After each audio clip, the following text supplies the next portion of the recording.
Selected works of Mao Tse-Tung on practice on the relation between knowledge and practice.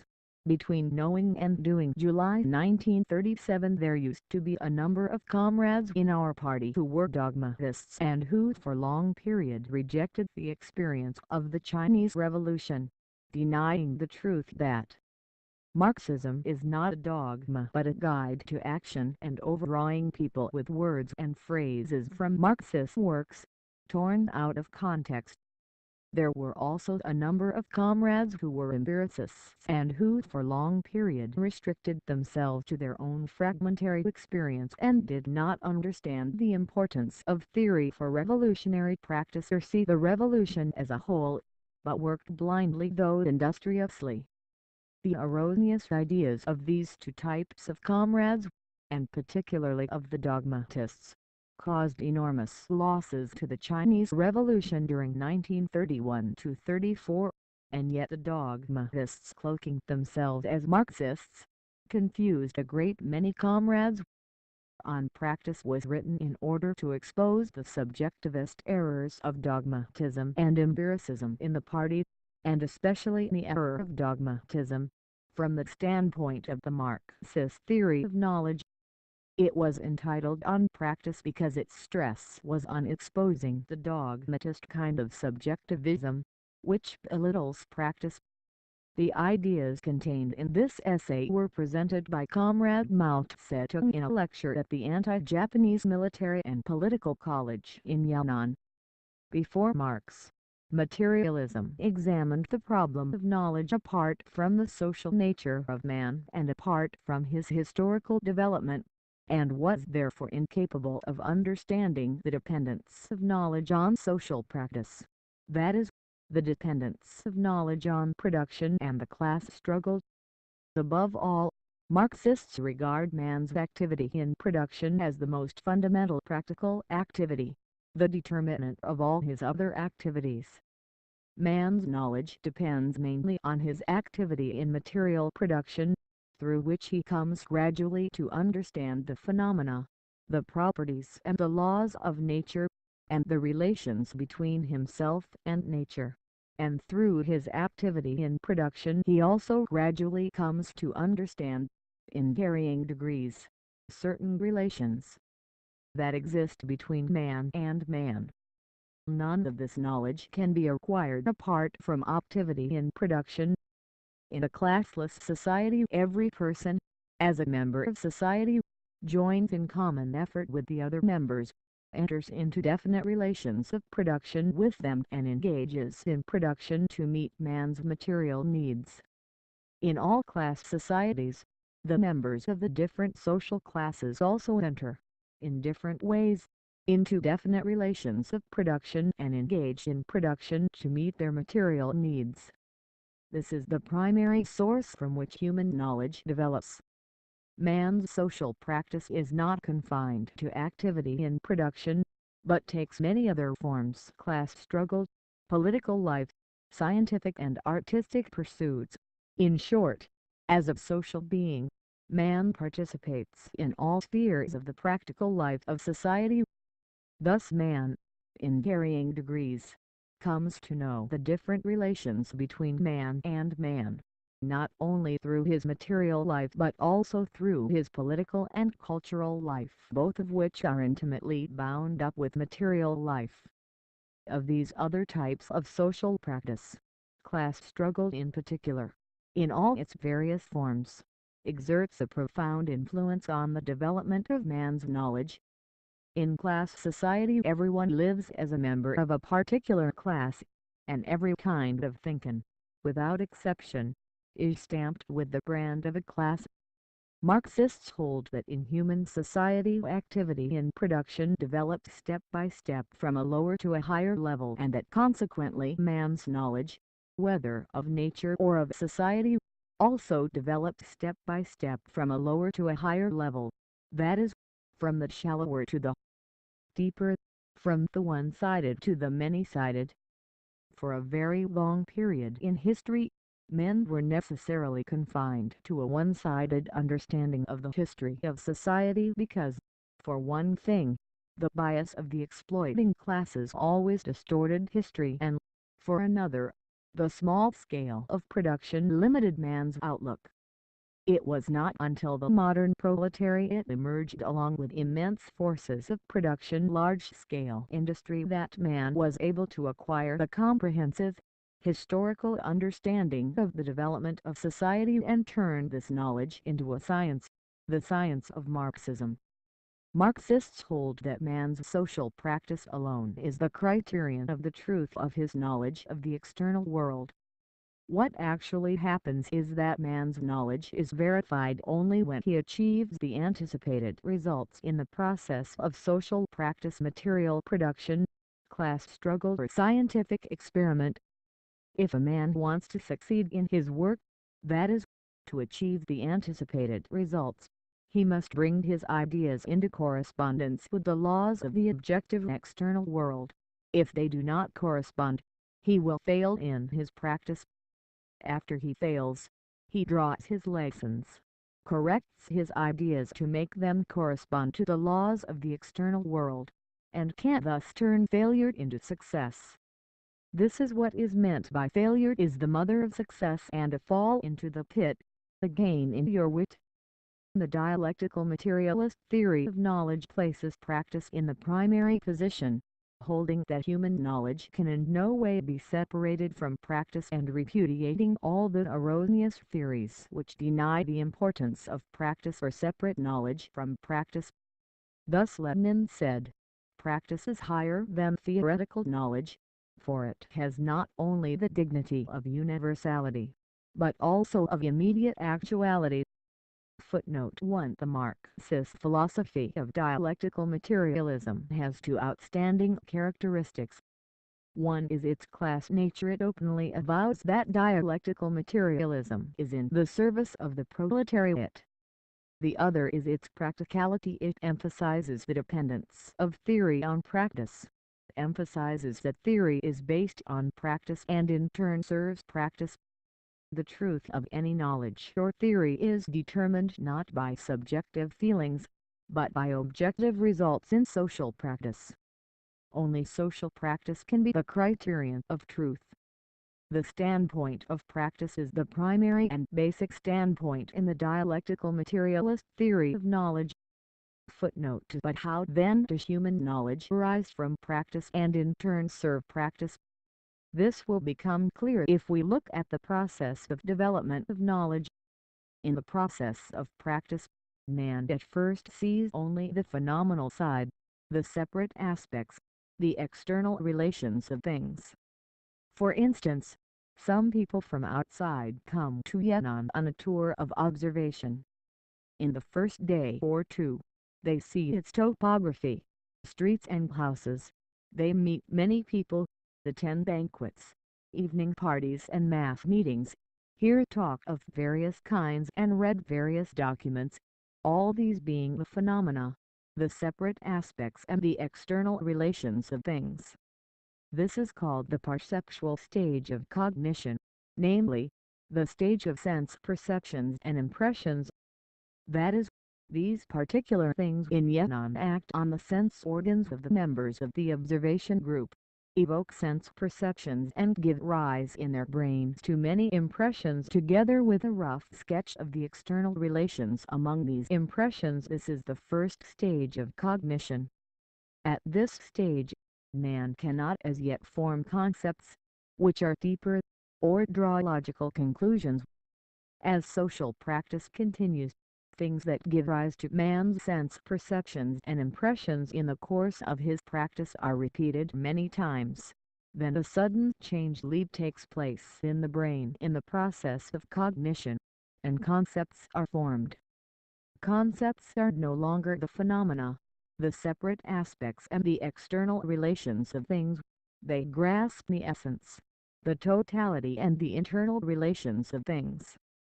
Between concepts and sense perceptions there is not only a quantitative but also a qualitative difference. Proceeding further, by means of judgment and inference one is able to draw logical conclusions.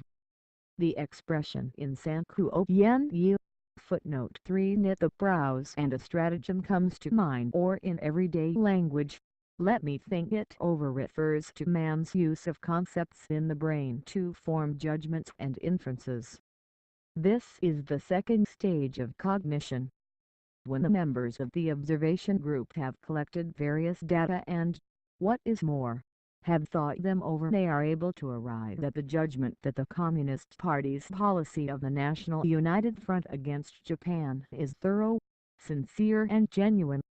Having made this judgment, they can, if they too are genuine about uniting to save the nation, go a step further and draw the following conclusion: the National United Front against Japan can succeed. This stage of conception, judgment and inference is the more important stage in the entire process of knowing the thing. It is the stage of rational knowledge.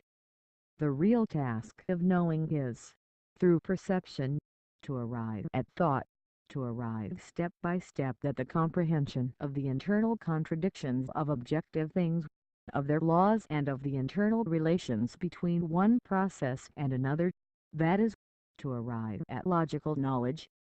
To repeat, logical knowledge differs from perceptual knowledge in that perceptual knowledge pertains to the separate aspects, the phenomena and the external relations of things, whereas logical knowledge takes a big stride forward to reach the totality, the essence and the internal relations of things, and discloses the inner contradictions in the surrounding world.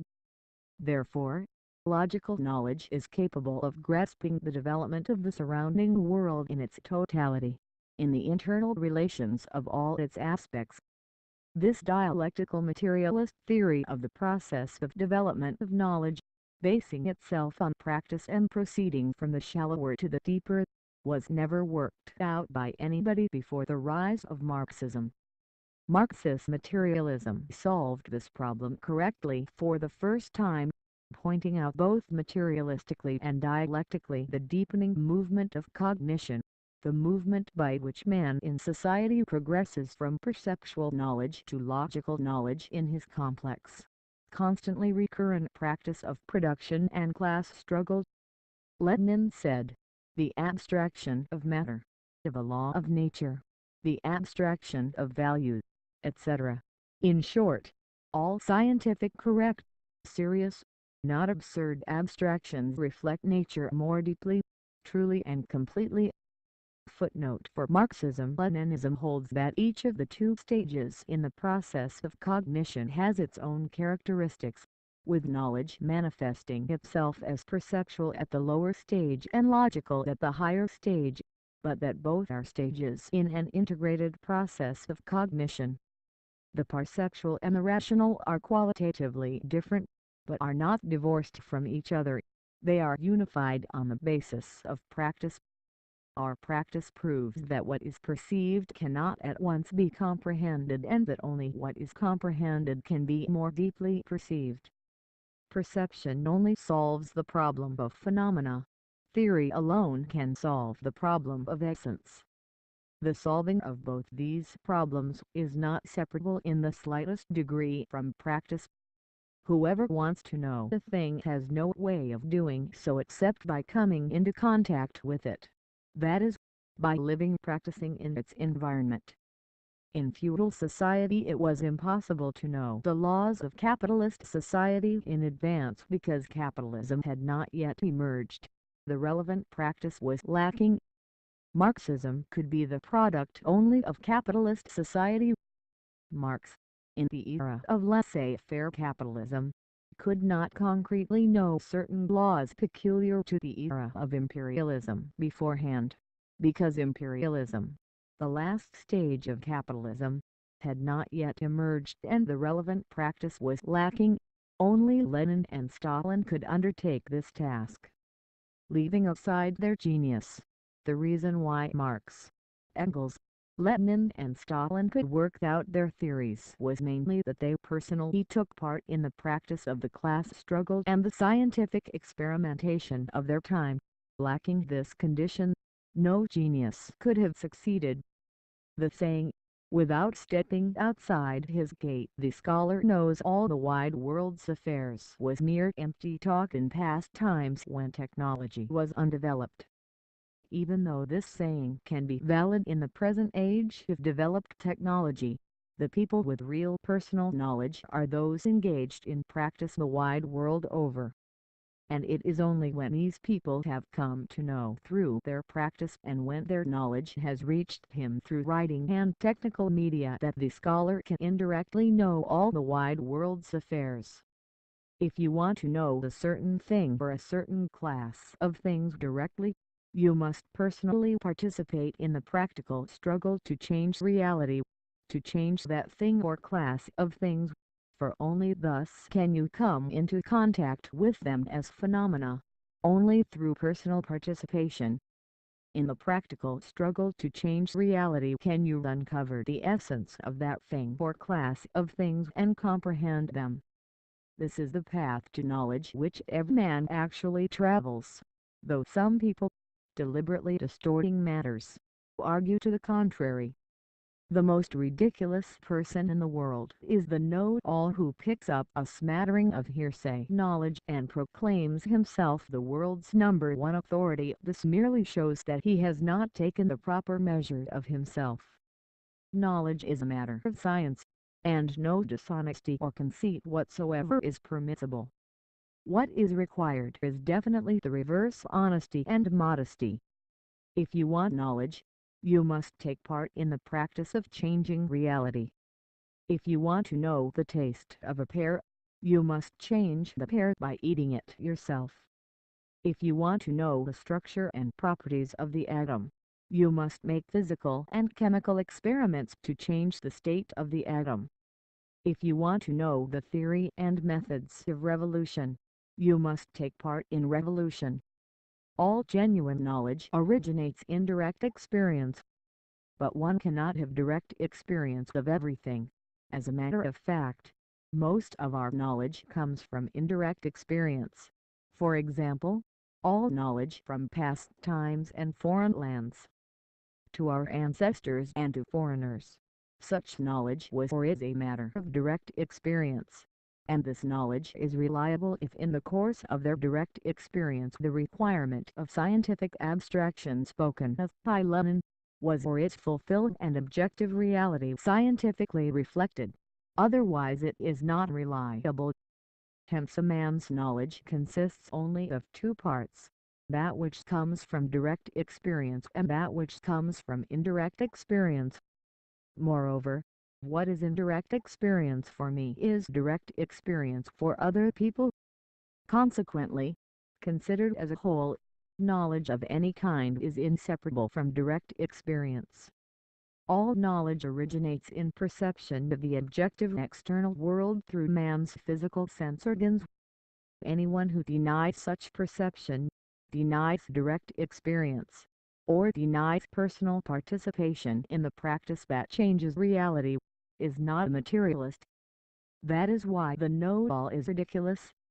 There is an old Chinese saying, "How can you catch tiger cubs without entering the tiger's lair?" This saying holds true for man's practice, and it also holds true for the theory of knowledge. There can be no knowledge apart from practice. To make clear the dialectical materialist movement of cognition arising on the basis of the practice which changes reality, to make clear the gradually deepening movement of cognition, a few additional concrete examples are given below. In its knowledge of capitalist society, the proletariat was only in the perceptual stage of cognition in the first period of its practice, the period of machine smashing and spontaneous struggle. It knew only some of the aspects and the external relations of the phenomena of capitalism. The proletariat was then still a class in itself. But when it reached the second period of its practice, the period of conscious and organized economic and political struggles, the proletariat was able to comprehend the essence of capitalist society, the relations of exploitation between social classes and its own historical task. And it was able to do so because of its own practice and because of its experience of prolonged struggle. which Marx and Engels scientifically summed up in all its variety to create the theory of Marxism for the education of the proletariat. It was then that the proletariat became a class for itself. Similarly with the Chinese people's knowledge of imperialism. The first stage was one of superficial, perceptual knowledge, as shown in the indiscriminate anti-foreign struggles of the movement of the Taiping Heavenly Kingdom, the Yihotuan movement, and so on. It was only in the second stage that the Chinese people reached the stage of rational knowledge, saw the internal and external contradictions of imperialism and saw the essential truth that imperialism had allied itself with China's comprador and feudal classes to oppress and exploit the great masses of the Chinese people. This knowledge began about the time of the May 4th movement of 1919. Next, let us consider war. If those who lead a war lack experience of war, then at the initial stage they will not understand the profound laws pertaining to the directing of a specific war, such as our agrarian revolutionary war of the past decade. At the initial stage they will merely experience a good deal of fighting and, what is more, suffer many defeats. But this experience, the experience of battles won and especially of battles lost, enables them to comprehend the inner thread of the whole war, namely, the laws of that specific war, to understand its strategy and tactics, and consequently to direct the war with confidence. If, at such a moment, the command is turned over to an inexperienced person, then he too will have to suffer a number of defeats, gain experience before he can comprehend the true laws of the war. I am not sure I can handle it. We often hear this remark when a comrade hesitates to accept an assignment. Why is he unsure of himself? Because he has no systematic understanding of the content and circumstances of the assignment, or because he has had little or no contact with such work, and so the laws governing it are beyond him. After a detailed analysis of the nature and circumstances of the assignment, he will feel more sure of himself and do it willingly. If he spends some time at the job and gains experience, and if he is a person who is willing to look into matters with an open mind and not one who approaches problems subjectively, one-sidedly and superficially, then he can draw conclusions for himself as to how to go about the job and do it with much more courage. Only those who are subjective, one-sided and superficial in their approach to problems will smugly issue orders or directives the moment they arrive on the scene, without considering the circumstances, without viewing things in their totality, their history and their present state as a whole, and without getting to the essence of things, their nature and the internal relations between one thing and another. Such people are bound to trip and fall. Thus it can be seen that the first step in the process of cognition is contact with the objects of the external world. This belongs to the stage of perception. The second step is to synthesize the data of perception by arranging and reconstructing them. This belongs to the stage of conception, judgment and inference.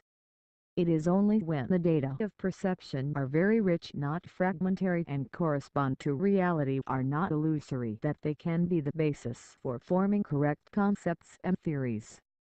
Here two important points must be emphasized. The first, which has been stated before but should be repeated here, is the dependence of rational knowledge upon perceptual knowledge.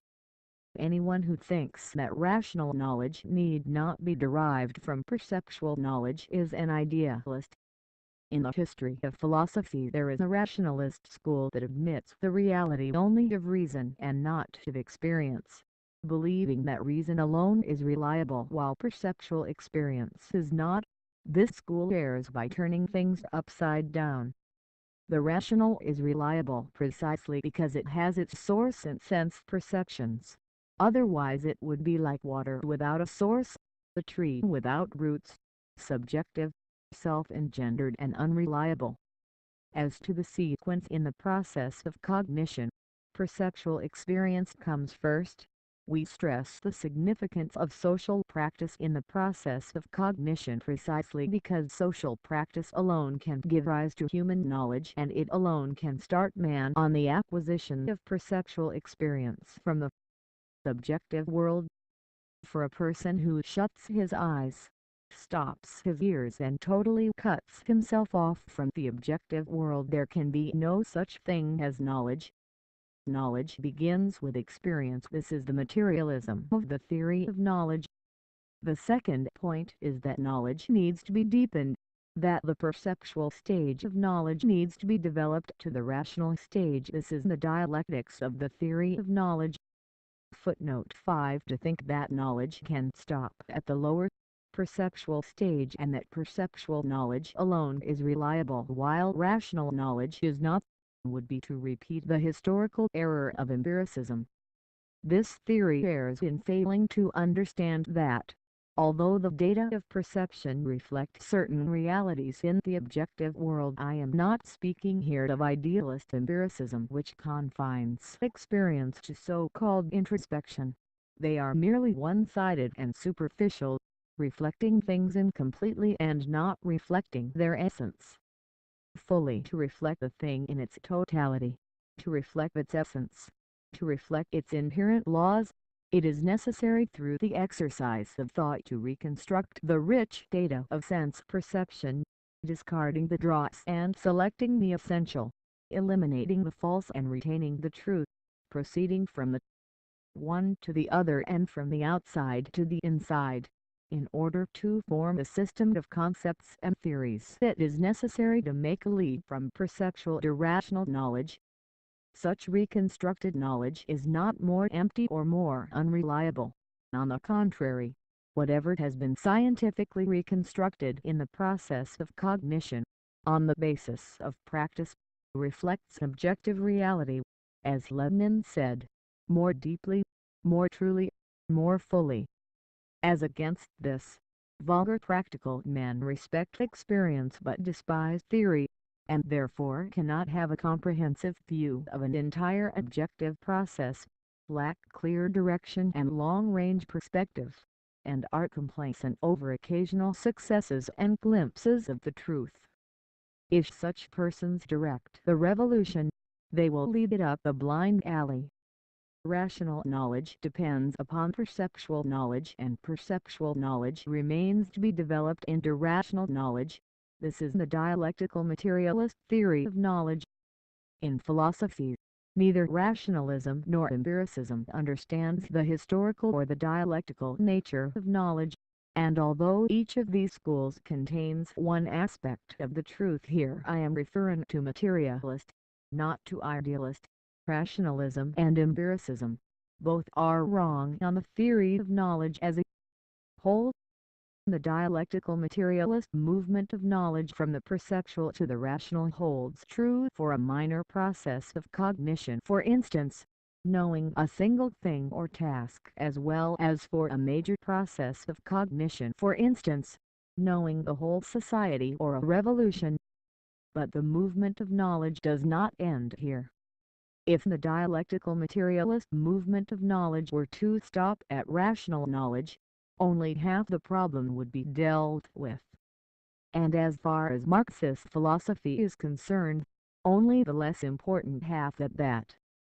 Marxist philosophy holds that the most important problem does not lie in understanding the laws of the objective world and thus being able to explain it, but in applying the knowledge of these laws actively to change the world.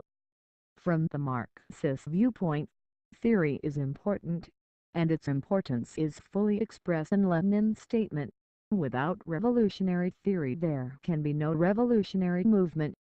Footnote 6. But Marxism emphasizes the importance of theory precisely and only because it can guide action. If we have a correct theory but merely prate about it, pigeonhole it and do not put it into practice, then that theory, however good, is of no significance. Knowledge begins with practice, and theoretical knowledge is acquired through practice and must then return to practice. The active function of knowledge manifests itself not only in the active leap from perceptual to rational knowledge, but, and this is more important, it must manifest itself in the leap from rational knowledge to revolutionary practice. The knowledge which grasps the laws of the world must be redirected to the practice of changing the world, must be applied anew in the practice of production, in the practice of revolutionary class struggle and revolutionary national struggle, and in the practice of scientific experiment. This is the process of testing and developing theory, the continuation of the whole process of cognition.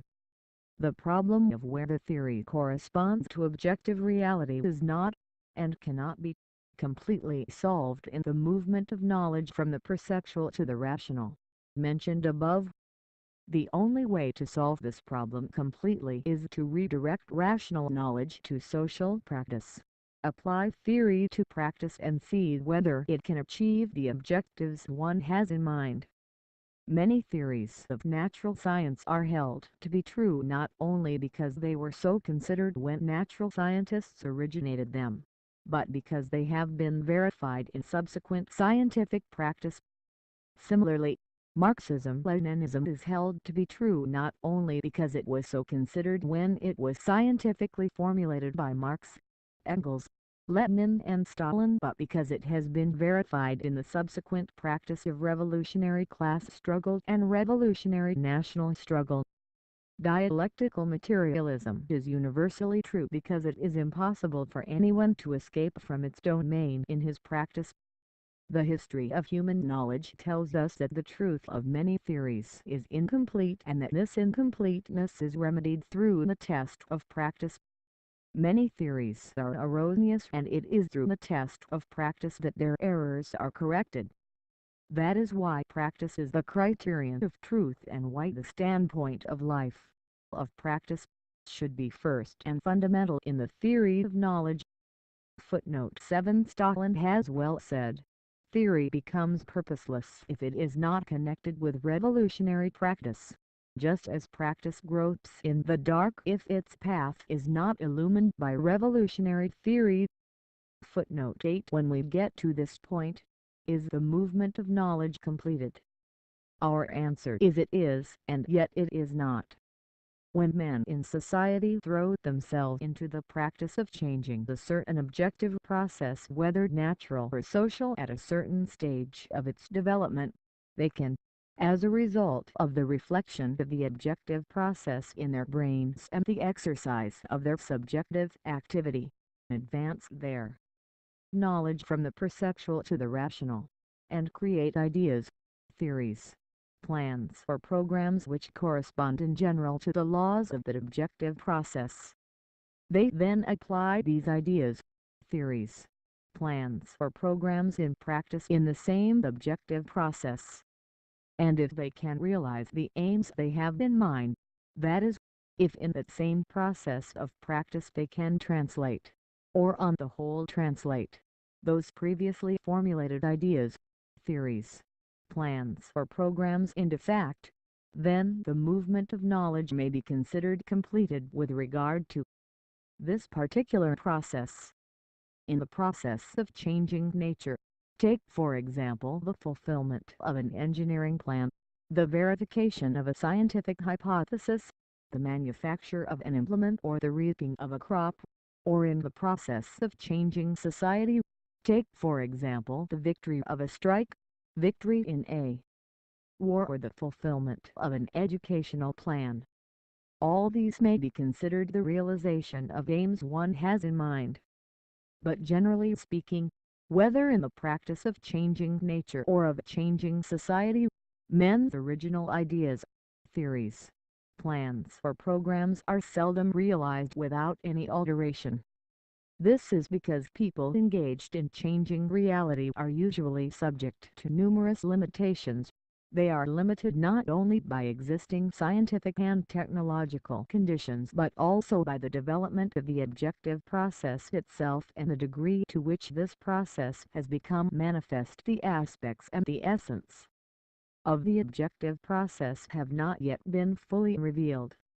In such a situation, ideas, theories, plans or programs are usually altered partially and sometimes even wholly, because of the discovery of unforeseen circumstances in the course of practice.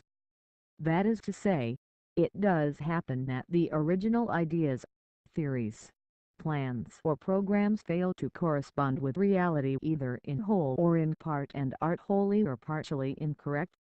In many instances, failures have to be repeated many times before errors in knowledge can be corrected and correspondence with the laws of the objective process achieved, and consequently before the subjective can be transformed into the objective, or in other words, before the anticipated results can be achieved in practice. But when that point is reached, no matter how, the movement of human knowledge regarding a certain objective process at a certain stage of its development may be considered completed. However, so far as the progression of the process is concerned, the movement of human knowledge is not completed. Every process, whether in the realm of nature or of society, progresses and develops by reason of its internal contradiction and struggle, and the movement of human knowledge should also progress and develop along with it. As far as social movements are concerned, true revolutionary leaders must not only be good at correcting their ideas, theories, plans or programs when errors are discovered, as has been indicated above, but when a certain objective process has already progressed and changed from one stage of development to another. They must also be good at making themselves and all their fellow revolutionaries progress and change in their subjective knowledge along with it. That is to say, they must ensure that the proposed new revolutionary tasks and new working programs correspond to the new changes in the situation. In the revolutionary period, the situation changes very rapidly. If the knowledge of revolutionaries does not change rapidly in accordance with the changed situation, they will be unable to lead the revolution to victory. It often happens, however, that thinking lags behind reality. This is because man's cognition is limited by numerous social conditions. We are supposed to diehards in the revolutionary ranks whose thinking fails to advance with changing objective circumstances and has manifested itself historically as right opportunism. These people fail to see that the struggle of opposites has already pushed the objective process forward while their knowledge has stopped at the old stage. This is characteristic of the thinking of all diehards. Their thinking is divorced from social practice, and they cannot march ahead to guide the chariot of society. They simply trail behind, grumbling that it goes too fast and trying to drag it back or turn it in the opposite direction. We are also opposed to left phrase-mongering. The thinking of leftists outstrips a given stage of development of the objective process. Some regard their fantasies as truth, while others strain to realize in the present an ideal which can only be realized in the future. They alienate themselves from the current practice of the majority of the people and from the realities of the day, and show themselves adventurist in their actions. Idealism and mechanical materialism, opportunism and adventurism, are all characterized by the breach between the subjective and the objective, by the separation of knowledge from practice. The Marxist-Leninist theory of knowledge, characterized as it is by scientific social practice, cannot but resolutely oppose these wrong ideologies. Marxists recognize that in the absolute and general process of development of the universe, the development of each particular process is relative, and that hence, in the endless flow of absolute truth, man's knowledge of a particular process at any given stage of development is only relative truth. The sum total of innumerable relative truths constitutes absolute truth. Footnote 9. The development of an objective process is full of contradictions and struggles, and so is the development of the movement of human knowledge. All the dialectical movements of the objective world can sooner or later be reflected in human knowledge. In social practice, The process of coming into being, developing and passing away is infinite, and so is the process of coming into being, developing and passing away in human knowledge. As man's practice which changes objective reality in accordance with given ideas, theories, plans or programs, advances further and further, his knowledge of objective reality likewise becomes deeper and deeper. The movement of change in the world of objective reality is never ending, and so is man's cognition of truth through practice. Marxism-Leninism has in no way exhausted truth but ceaselessly opens up roads to the knowledge of truth in the course of practice. Our conclusion is the concrete, historical unity of the subjective and the objective, of theory and practice, of knowing and doing, and we are opposed to all erroneous ideologies, whether left or right, which depart from concrete history. In the present epoch of the development of society, the responsibility of correctly knowing and changing the world has been placed by history upon the shoulders of the proletariat and its party.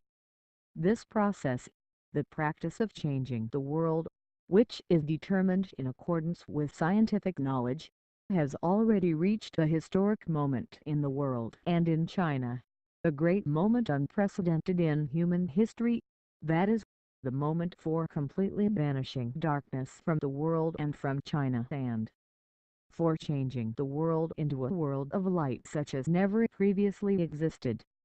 The struggle of the proletariat and the revolutionary people to change the world comprises the fulfillment of the following tasks: to change the objective world and, at the same time, their own subjective world, to change their cognitive ability and change the relations between the subjective and the objective world.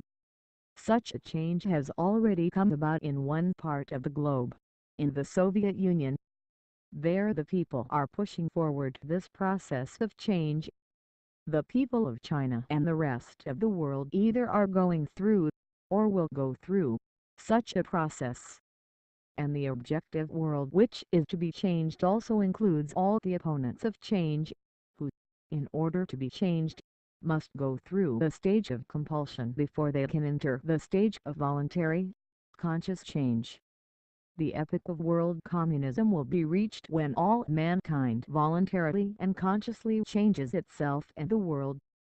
Discover the truth through practice, and again through practice verify and develop the truth. Start from perceptual knowledge and actively develop it into rational knowledge, then start from rational knowledge and actively guide revolutionary practice to change both the subjective and the objective world. Practice, knowledge, again practice, and again knowledge. This form repeats itself in endless cycles, and with each cycle the content of practice and knowledge rises to a higher level. Such is the whole of the dialectical materialist theory of knowledge, and such is the dialectical materialist theory of the unity of knowing and doing. Notes 1. V.I. Lenin, Conspectus of Hegel's The Science of Logic. Collected Works. Russ. Education, Moscow, 1958. Volume 38, page 205. 2. See Karl Marx. Theses on Feuerbach. Karl Marx and Friedrich Engels. Selected Works, in 2 volumes. Education, FLPH, Moscow, 1958. Volume II, page 403, and V.I. Lenin, Materialism and Empirio-Criticism. Ring. Education, FLPH, Moscow, 1952, pages 136 to 4. 3. Senku Yen Yi Tales of the Three Kingdoms is a famous Chinese historical novel by Lo Quancheng, late 14th and early 15th century. 4.